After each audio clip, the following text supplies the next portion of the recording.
Ang mabuting balita ng Panginoon, ayon kay San Lucas.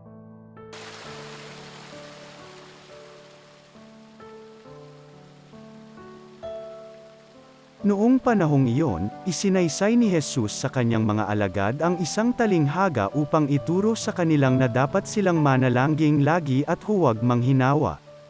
Sa isang lungsod, wika niya, may isang hukom na hindi natatakot sa Diyos at walang taong iginagalang.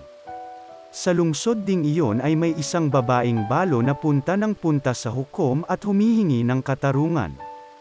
Tinanggihan siya ng hukom sa loob ng ilang panahon.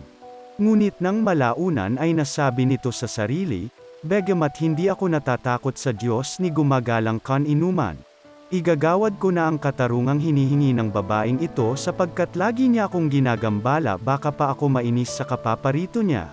At sinabi ng Panginoon, "Narinig ninyo ang sinabi ng masamang hukom. Hindi ipagkakait ng Diyos ang katarungan sa kanyang mga hinirang na dumaraing sa kanya araw-gabi, bagamat tila nagtatagal iyon. Sinasabi ko sa inyo, agad niyang igagawad sa kanila ang katarungan. Ngunit pagdating ng anak ng tao sa daigdig na ito, may makikita kaya siyang mga taong nananalig sa kanya?" Ang mabuting balita ng Panginoon.